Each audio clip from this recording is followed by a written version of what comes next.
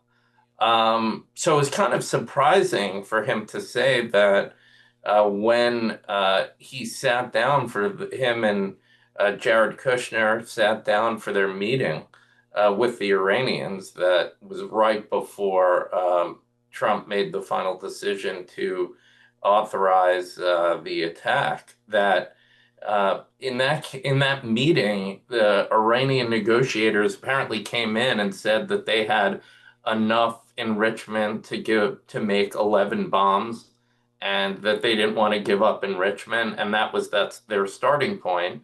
And that when Witkoff relayed that to President Trump, he was sort of done with the talking at that point. Now, it's possible that was just Iran trying to boast, because as we know, they were hit hard last June in an Israeli operation that America joined at the tail end to deliver a huge strike to its Fort House facility, which is the sort of heavily fortified bunkered facility in the mountain region of Iran.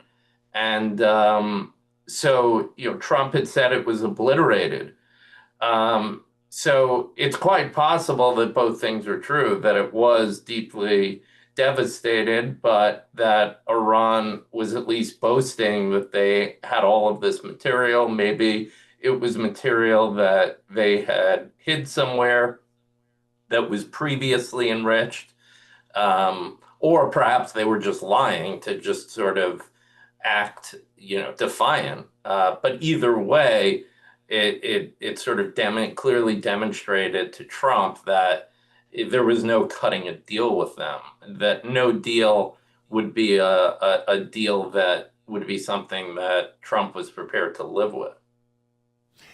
That is something, touching on that takes me exactly where I wanted to go, because so many people have said, hey, you crazy conservatives, all of a sudden you people who voted for Trump because you didn't want any new wars, now all of a sudden you're talking about, hey, this has been terrible for 47 years. Why didn't you call for it 5 years ago? Why didn't you call for it 10 years ago? First of all, some people did, but I think the reason is nobody dreamed it was possible. Trump is redefining what is on the table, what's within the Overton window, one might say. And we now have a president willing to take this kind of bold action. We pray that it works out well.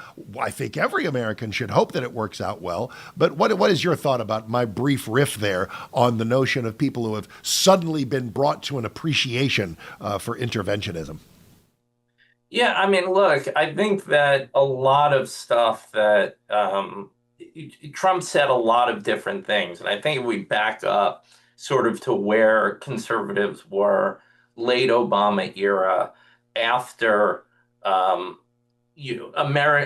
conservatives had seen what had happened during the Bush era and what had happened to the Obama era.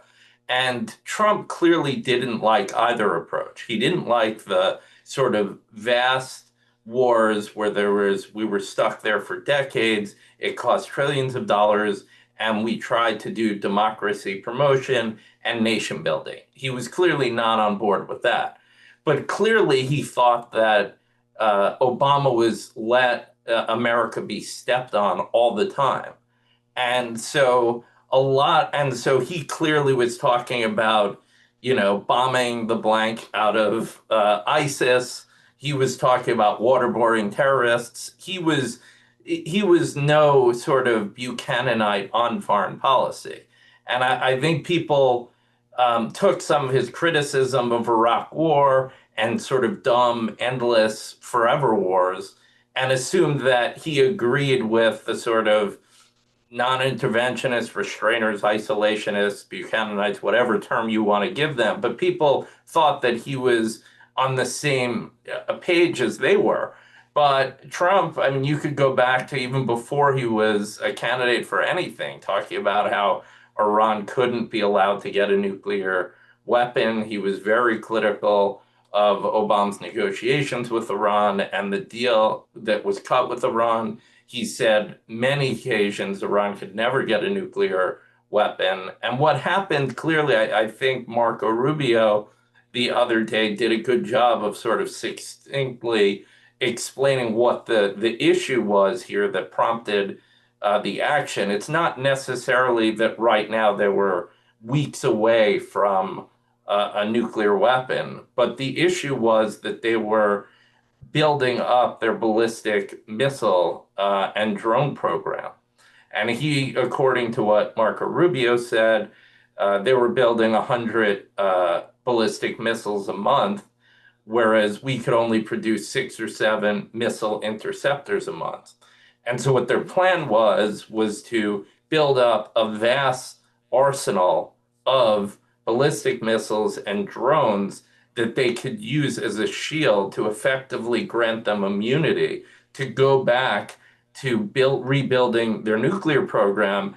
And if they had a large enough stock of ballistic missiles, then the costs of striking them would be much higher. And, you know, one could almost ask why. Yeah. Indeed, so that was sort of one could ask, how long are we supposed to wait? Precisely. Philip Klein at National Review Online, editor at NRO, author of Fear Your Future. Thank you so much, Phil Klein there at NRO. Appreciate you.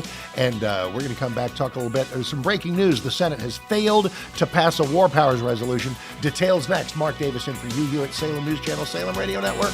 1 full hour yet to go. People to talk to, you to talk to if you like at 1-800-520-1234. You can ring me up there on the world of Twitter and throw me a couple of things there on X at Mark Davis, M-A-R-K Davis. I'll take a look at those during the breaks. As we bring this hour to an end, it looks like it's going to be 52-48 in the Senate against the invocation of a War Powers Act to restrain the president from an operation that is simply days away. You've heard the term strange bedfellows, as in politics make strange bedfellows. In that vote, it appears that John Fetterman has voted with the Republicans and that Rand Paul has voted with the Democrats. Welcome to where we are in 2026. My goodness. Let me tell you where I am as we take this hour to an end, and that is in a little bit of a state of national high regard and prayerful welcoming to the kingdom of heaven for Lou Holtz. Just moments ago, I hear that the fiery and motivational college football Hall of Fame coach, just renowned for leading Notre Dame to its last national championship in 1988. Lou Holtz has passed away. The word has just come out from Orlando, Florida, at the age of 89. A native of West Virginia, the Lou Holtz record, I was just looking this up, over 33 seasons at William & Mary, NC State, Arkansas, Minnesota. At Notre Dame, he went 130-2, and then South Carolina. Overall, 249, 132-7. He became the only coach in NCAA history to guide 6 different teams to bowl games. Was he brash? Of course he was. He was awesome. Was he quick-witted? Of course he was. Did he emphasize discipline and faith? It made him a beloved and, I guess, occasionally controversial figure. He later extended his influence as an ESPN analyst. I had a copy of his best-selling motivational books. Motivational books make my brain leak out my ears. Not his. It was called Winning Every Day. The great Lou Holtz has passed away at the age of 89. He is survived by his 4 children, 9 grandchildren, 2 great-grandchildren. This is a lasting legacy. As one of college football's most iconic and transformative leaders, he restored glory to Notre Dame, inspired generations with his relentless optimism and a philosophy that essentially was, if you boil it down, never give up. Never give up. I believe that is something that would serve us well in politics, serve us well globally, serve us well in our daily lives. Well done, good and faithful servant. Lou Holtz passes away at 89. Okay, Mark Davis in for you. One more action-packed hour to go. Who knows what's going to happen? If it does, we'll chronicle it and talk about it with you and welcome a lot of guests along the way. Mark Davis in for you, who is back tomorrow. I join you here in the building where the Salem News Channel and the Salem Radio Network have their headquarters and where my happy little morning show happens each morning on 6:60 a.m. The Answer, and where I always enjoy finishing up and going about my business and listening to Hugh Hewitt in the afternoons and showing up to do the show whenever the bat signal hits the sky and they want me to come in. It's always a pleasure to be here to talk to you, to riff on a few things that are making news. The War Powers resolution in the Senate is apparently failed. Will there be one in the House? Let's talk about all these things through this hour with a number of great guests. Michael Doran is the Senior Fellow and Director of the Center for Peace and Security in the Middle East. Mike, pleasure to have you. How you doing, sir? Oh, great. Great to be here. Thank you. It's a real pleasure. Listen, I always ask, with all the great interviews we've done, I kind of like to open at the wide end of the funnel and ask if there's anything that jumps out at you from these opening days of Operation Epic Fury that is the most important. Is there anything that the public is not getting? Is there something you'd like to see get more attention? How's it all working out for you? Well, I think the public is getting the main story, which is just that this has been a phenomenally successful military operation at a level of unprecedented cooperation between Israel and the United States. We've never seen this before. They're operating together like one military, and the two of us together are a lot stronger. So basically, so far, it's a good news story. I am a little... part of my job as a Middle East analyst in these situations is to remind everybody when things are going really well militarily that the real hardest challenge in these situations is to translate military victory into lasting political change. We have some challenges there, but that's not meant in any way to criticize what's happening. I think it's a phenomenally successful operation. It is after midnight in the Middle East, and you noticed on your own Twitter feed, Doranimated, which is fantastic. Love that title. Tonight, you say, twice in 1 hour, Israel attacked Hezbollah targets in Beirut. What do you make of the geographic breadth of some of the Israeli operation? Well, this is a war not just against the Iranians, but their entire network, which of course includes Hezbollah, Hamas, the Houthis, militias in Iraq. I'm sorry, I just got a call coming through. I don't know if you heard that. And the Israelis have been frustrated, as I was just saying, about their inability or the difficulty they've been having translating their military success in Lebanon into a lasting political change. Hezbollah is trying to come back. It wants to grow its capabilities again with the help of the Iranians, and they're using this opportunity to try to put Hezbollah back in its box. Is there a Muslim nation that is to be spared from this odd conniption fit that Iran is throwing? Earlier, about 7 or 8 hours ago, apparently over Turkish airspace, an Iranian missile was like headed for Istanbul or Ankara or something like that. And the Turks have warned the Iranians that they will respond to such attacks. Help me understand a universe in which it makes sense for Iran to drive just about everybody into our camp. Well, there is a method to this madness, although I have to say that one surprised me. But that's a head scratcher. But there is a method here, and that one element of the regionalization strategy of the Iranians is just to force the United States to and its allies to burn through interceptors. There's a global, there's a finite number of interceptors, and the Iranians have more missiles than we have interceptors to take them down. And as part of their strategy of waiting out the Americans, they want to put pressure on them. They want our stockpiles to run short. And so they're doing this to a certain degree on purpose. They also want to bring maximum diplomatic and political pressure to bear on Donald Trump. The calculation is that the Turks don't want to be drawn into this, and they will will be angered by what the Iranians are doing in the short term, but in the long run, they'll put pressure on Donald Trump to bring this to an end sooner rather than later. Let's talk a little bit about pressure of another type. I can only imagine, and I've not been in the habit of trying to sort of channel the Chinese or figure out, be a whisperer for them. I mean, I understand the basic logic of the CCP and a communist regime and their global positioning. But if you'd have told me 6 months ago we're going to do something really aggressive about Iran, I would have expected a lot of Russian pushback, an enormous amount of Chinese pushback. How do you explain the fact that it's almost that the Chinese seem very nearly compliant, apparently willing to offer to sort of negotiate a lowering of the temperature? What is going on in China? Well, the Chinese have always stayed one step removed from these conflicts in the Middle East. They benefit from them greatly, and they benefit from building up the Iranians. They have a vested interest here in the regime. They are very, very significant supporters of Iran's ballistic missile program. They provide targeting data to the Houthis, for example. There are only two entities in the world that have anti-ship ballistic missiles. That is a weapon that is designed for one thing and one thing only, and that is to attack American aircraft carriers when they are maneuvering in confined waterways.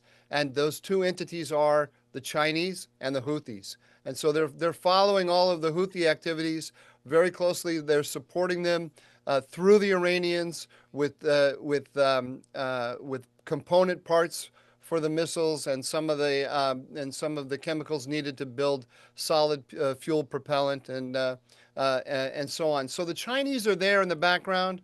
They're also buying Iranian oil at a steep discount. They benefit from that greatly, but they are always reluctant to get directly involved in these conflicts. So what they want to see right now is they just want to see the conflict come to an end and the regime survive so that they can again rebuild their missile program in a way that will benefit the Chinese and that they will sell their oil to the Chinese. Last thing, I'm glad to get to fit this in a world filled with people who very understandably say, I have no idea how this is going to work out. I have no crystal ball. I'm letting the game come to me. I have no idea. Not 24 hours ago, you wrote a piece called Trump's Endgame, in which you take a look at your tea leaves and share a little bit about how you think this all plays out. So please share with the class. I think that Donald Trump, in, let's say, about a week, maybe a few days less, maybe a few days more, I think he will declare victory and he will begin negotiating with the regime about ballistic missiles and the nuclear program and support for proxies. And I think he will move away from support for revolution in Iran. He doesn't want a huge revolution, could turn into civil war. It could turn into a problem that can't be managed for many years. He's going to run over the Iranians with a herd of elephants and then prop them up a little bit and try to see if he can cut a deal with them. We can argue about whether that's the wisest way to go about it or unwise, but that's what I think he's going to do.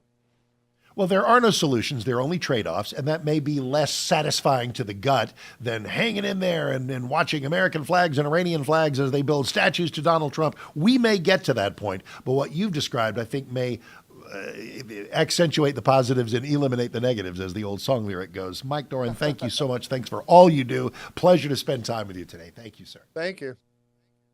Again, that is called Trump's Endgame. Over at Doranimated is his wonderful Twitter feed there. D-O-R-A-N, get it? Doranimated. Mike Doran there at the Center for Peace and Security. And hey, isn't peace and security what it's all about? And you know, I didn't coin this. I've Googled it, which of course settles everything. But I don't know who to thank. So I'm going to give you a quote. You just do with it what you will. Take it for your own. I may have. Peace is not defined by everyone laying down their arms, the cessation of hostilities. Peace is what you get when the good guys win. There you go. No charge. I love this. A little Rusty Young and the boys of Poco. A little Call It Love. All right, speaking of calling things, you can call us at 1-800-520-1234. Let's go to Los Angeles. Don, Mark Davison for you. How you doing today? Welcome. Oh, great, Mark. Thanks. Great job filling in. Really enjoying it. I appreciate that. You know, what you just spoke about with your last guest is my biggest worry, is that, as you say, Mr. Trump is going to, at some point, lose his attention span and it bothers me because Trump isn't really a conservative. He's a populist, a conservative populist. Two things. You've given me two interesting things. Let's unpack them. Number one, I don't think anybody referred to him losing his attention span.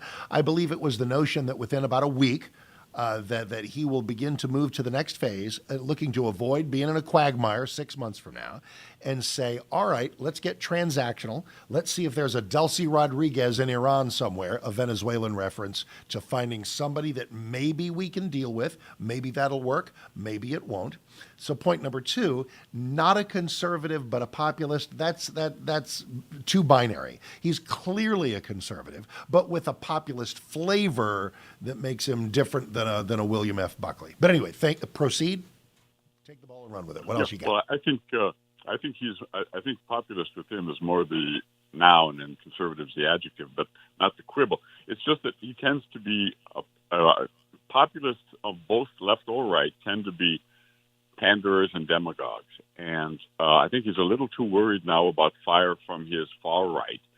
People like, the Looney Tunes, like Marjorie Taylor Greene, that are saying, "Oh, where's the man?" But why does that have to be the case? Because it sounds like you have a narrative of Trump as floating in the breeze and cowering in fear of what flippin' Tucker Carlson or Megyn Kelly will say. I don't think that he worries about that for one moment.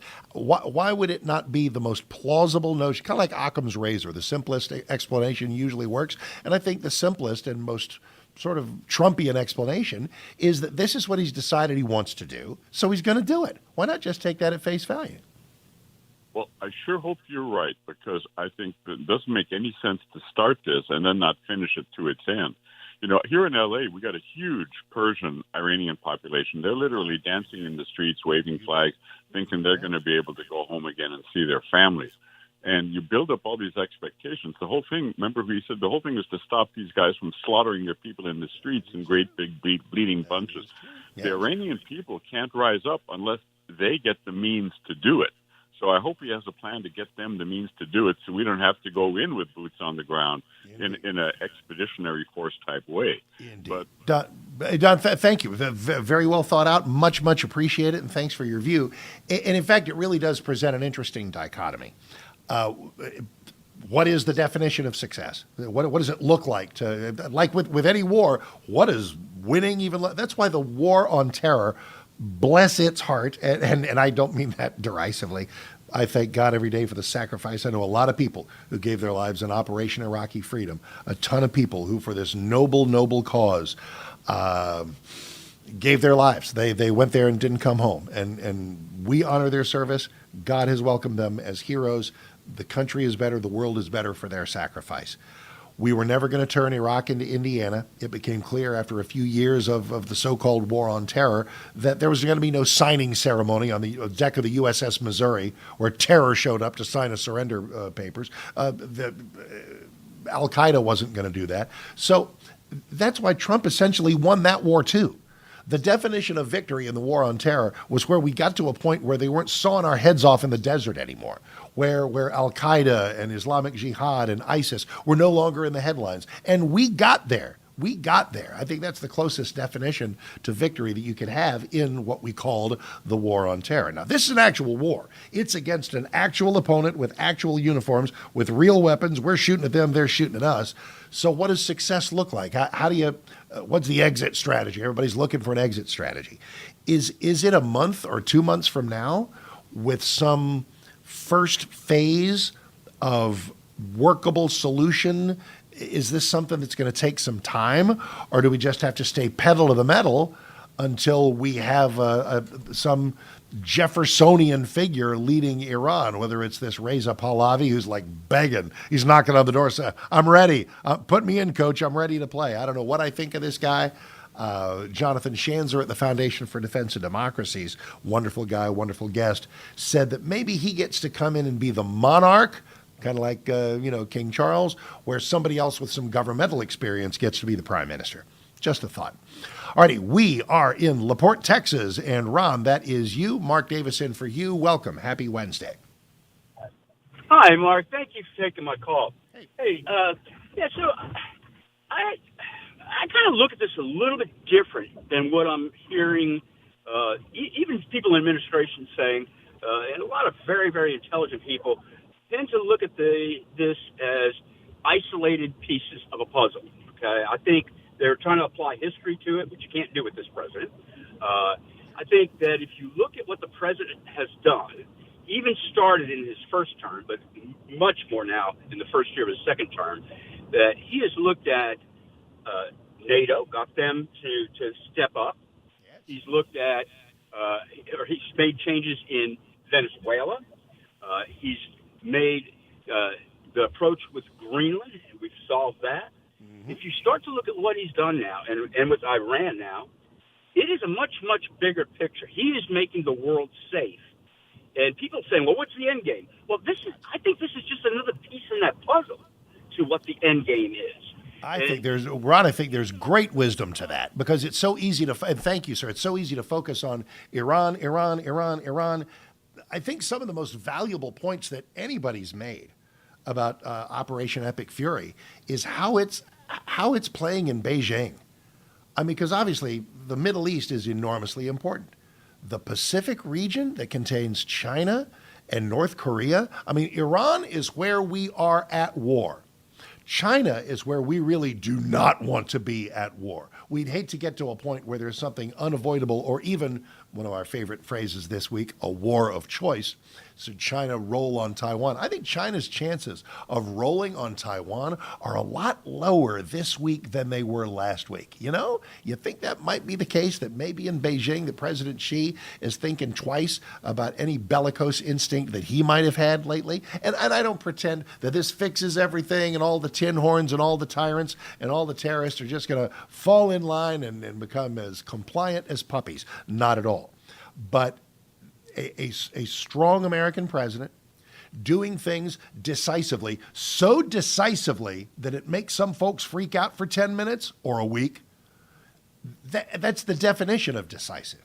For decades and decades, we've had some presidents who talked tough and some presidents who did some decisive and aggressive things. But ultimately, it always kind of lapsed back into the usual default setting of surely we can get along with these people. Surely there's some establishment diplomat that can talk some sense into these people if we just give it enough time.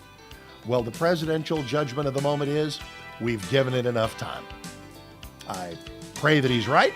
And I pray that this works. Mark Davis in for Hugh, who returns tomorrow. Gee, what will he talk about? We've just settled everything, haven't we? That's the way it goes around here. Every day is a fresh gift of stuff for all the hosts to talk about. Hugh will return tomorrow. It's been a joy being here with you. Mark Davis in for Hugh, again on the Salem News Channel and the Salem Radio Network. Follow me on the World of X at Mark Davis, M-A-R-K Davis. And it's funny, I don't know if I'm like always here on Wednesday, but it seems like talk about a great development. It seems like I'm talking to Sarah Bedford all the time, and it's a real pleasure to do so. She's the investigations editor for DC Examiner. Hello again, Sarah. Nice to be in to talk to you. How you doing? Hello. Thanks for having me. So this is actually quite the palate cleanser. We have been so steeped in Iran. I've thrown everybody some thoughts about Cornyn and Paxton and the Senate primary in my state. I want to go into some of what you've been paying some attention to and the kind of things that tend to be your cup of tea. Help me with something that was a story, seemed like a big story a few days ago, and then I don't know if it vanished or whatever. The notion of the Biden FBI secretly obtaining Susie Wiles' phone records, other people's phone records. Did that happen, and what should come of that? That did happen. We learned from the House Judiciary Committee, who obtained documents from the Justice Department, that under Biden, the FBI was being even more aggressive in surveilling conservatives and people associated with Donald Trump's 2024 campaign than we even knew. And I think one of the reasons why stuff like this doesn't break through is because people have sort of largely accepted that the FBI was aggressively going after Donald Trump, but because he won re-election, people are, I guess, sort of willing to write that off. But it's a pretty serious thing that the FBI was able to go after the now FBI director, Kash Patel, and the now White House Chief of Staff, Susie Wiles, during the heat of a presidential campaign, and particularly in the case of Susie Wiles, who was not part of Donald Trump's first administration. it's not really clear why the Biden DOJ would have needed to see who she was calling and texting on her cell phone while she was running Trump's campaign. There were even reports that the FBI listened in on one of the phone calls that she had with her lawyers and claimed the lawyer had given them consent, the lawyers denying that. So yeah, it's really surprising that that hasn't broken through more. I guess it shouldn't be surprising in this day and age, but a shocking thing that happened under the Biden DOJ. Exactly. Where is the bar set for surprise? I mean, we're at war. You'll have to, alert me when something else happens. I don't know. All right. Well, then let's give this a try. You've been paying some attention to some House hearings, one in which the governor of Minnesota, Tim Walz, didn't seem to remember when he first learned about the entire Feeding Our Future fraud. And there was a pretty interesting exchange when the Attorney General of Minnesota, Keith Ellison, was asked to explain his past comment that fraud, I believe the quote is, not a serious thing. How is that working for the Minnesotans? Well, it's not really working. I mean, it was sort of remarkable that Tim Walz, who has had months to prepare for this hearing, obviously fraud started becoming a scandal in Minnesota years ago. And in the past few months, not just a Minnesota scandal, but a national one. And Mark Walz came in unprepared to answer questions about how much federal money his state was allocating towards autism services, towards some of these nutrition programs, and the other social service programs that have been targeted by fraudsters, particularly in Minnesota, which had some pretty lax oversight, to put it charitably, of these types of programs. Walz didn't have any of those numbers. Walz didn't really have answers to any of those tough questions. Like when he learned about the largest pandemic era fraud scandal in the entire country, which unfolded on his watch. There were some combative political moments, but it's pretty clear that Walz and Ellison still don't really have answers for how so much money was able to be stolen during their administration. So noticing a theme that could be put to some use, both politically and practically, President Trump announced the establishment, I believe, I don't know if this is on the business cards, the office of the fraud czar. Do we have enough fraud to occupy their long and busy days? And how might that even work? Yes, there's plenty of fraud. I mean, the dirty little secret is that this type of fraud is not limited to Minnesota, and it's not even limited just to blue states. There's just not a ton of oversight over a lot of these programs, like programs under Medicaid, for example, or other social services programs, but mostly rely on people attesting to their own details. So there's plenty of fraud to go around. Makes sense. Well, listen, and plenty of stories to go around keeping you busy. Sarah Bedford, investigations editor for the D.C. Examiner. Thank you. It's always a pleasure to talk to you, Sarah. And if history is a prologue, I will again soon at some point. Precious minutes remain. We might have an opportunity to pop back on the phone with you at 1-800-520-1234 in the final segment or here in our final quarter hour. But there's one more person making the list of wonderful folks that we've had the opportunity to talk to. Vice Chair of Public Interest Declassification, Adjunct Fellow at the Hudson Institute, Ezra Cohen, is here, fresh off a plane or something. This was like down to the second. Ezra, welcome. It's so nice to have you. Mark Davis in for you. Welcome. Good evening, Mark. So I've asked everybody the same very 30,000-foot question. From your perspective, paying attention to what you pay attention to with a priority list of things that are important to you, how's this first week of Epic Fury working out for you? How is the world different? And how's it playing over here in the USA? Well, we're 5 days into this, and we already have complete air superiority in Iran. But also, I mean, I'll tell you, other countries that perhaps were thinking of taking action that was against the U.S. interest are definitely taking note here. And especially as the U.S. just absolutely routs the Chinese military technology and hardware that the Iranians were equipped with. I think it's sending a very, very strong message to a lot of other countries around the world.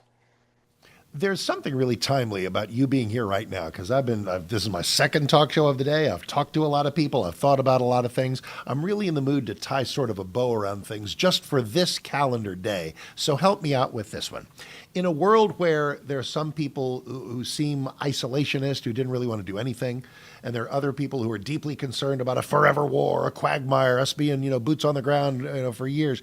Isn't there a third way? Isn't there a way to navigate a wonderful in-between space where we take a limited engagement, a limited action that is so decisive and so successful that it hits a reset button and things are recognizably better within months?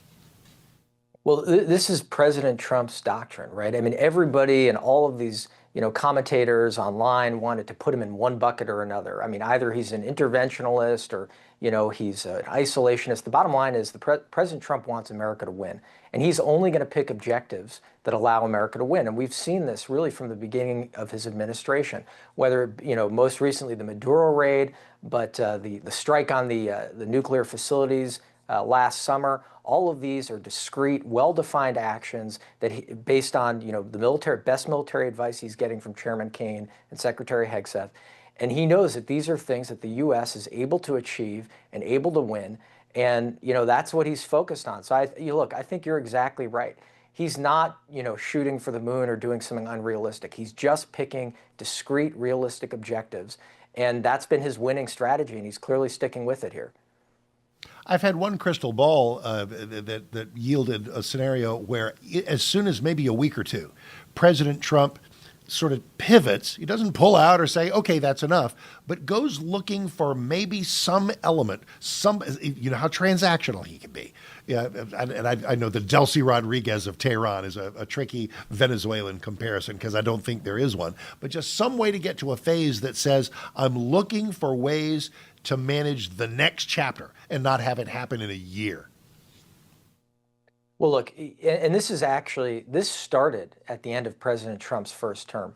If you go back and look there were a lot of critics saying, oh, President Trump's trying to start a war at the end of his first term. Actually, he was just trying to leave options for the next administration to make sure that this Iranian problem would not persist for many more generations to come. And I think that's what he's trying to do here. He is trying to make sure that not only are we just going in and having this military victory, but he wants to leave a lasting situation in Iran that's going to be stable. Again, we may not like, who's there. She might not be perfect in Venezuela, but the bottom line is that it's much more stable and much more in the U.S. interest than it was 6 months ago. And I think he's looking for the same type of thing in Iran. Now, we're clearly not there yet. There's a lot more work that needs to be done. That, as Secretary Hegseth and Chairman Kaine have said, this is a way more complex operation, certainly just in terms of the capability that the Iranians had. So it's going to take some time.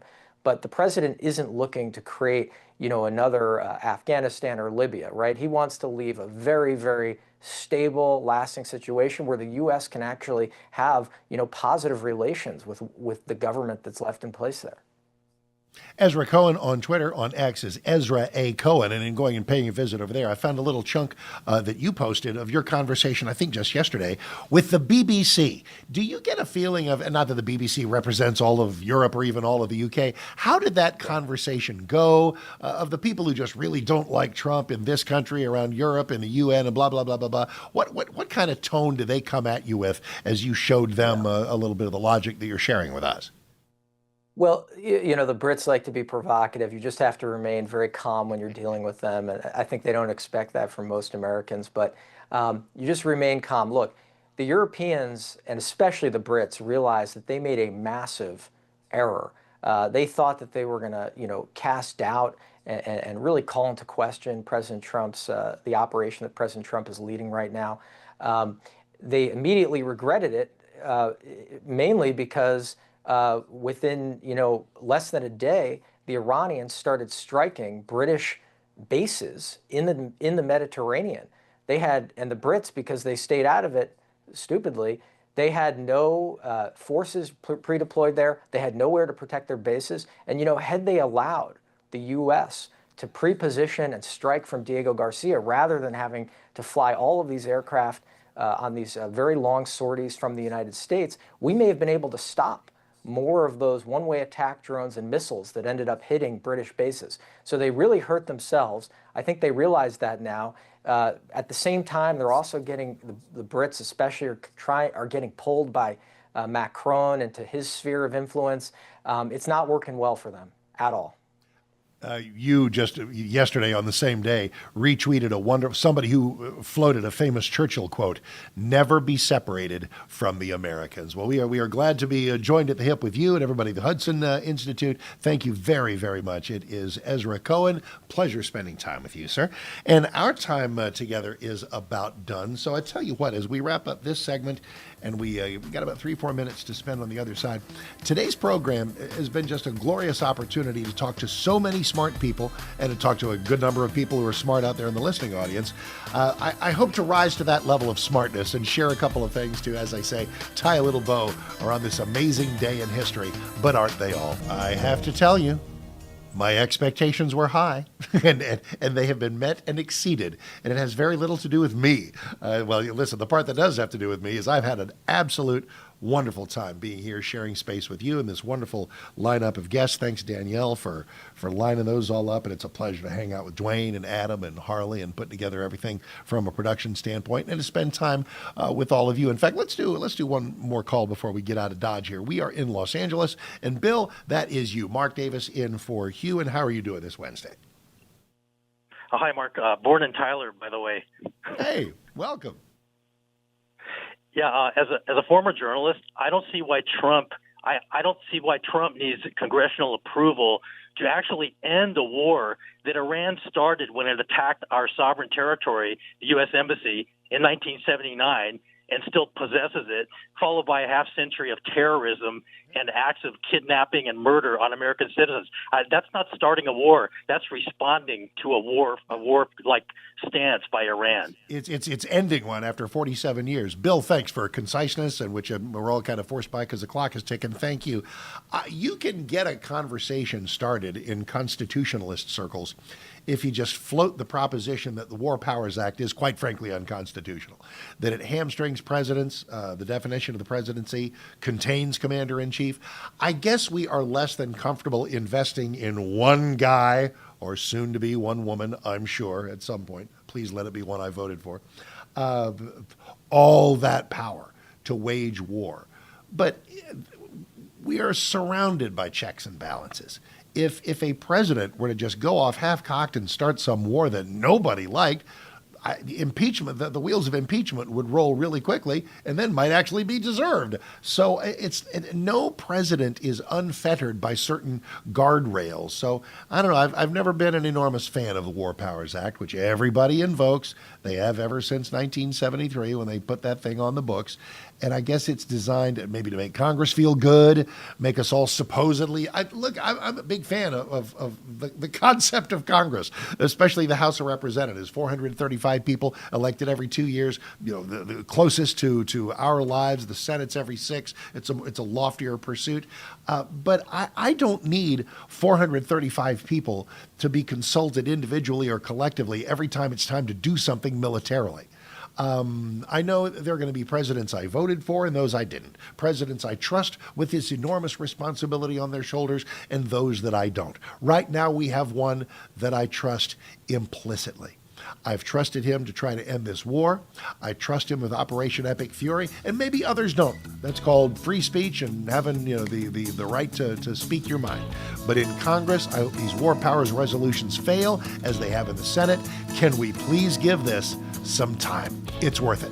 It certainly has been worth it spending time with you. Mark Davis, follow me on the old Twitter there, @Mark Davis, M-A-R-K Davis. Hugh is back tomorrow. Thank you, Hugh. It's always a pleasure. See you next time they ask, right here on the Hugh Hewitt Show on the Salem Radio Network and Salem News Channel. Have a great day.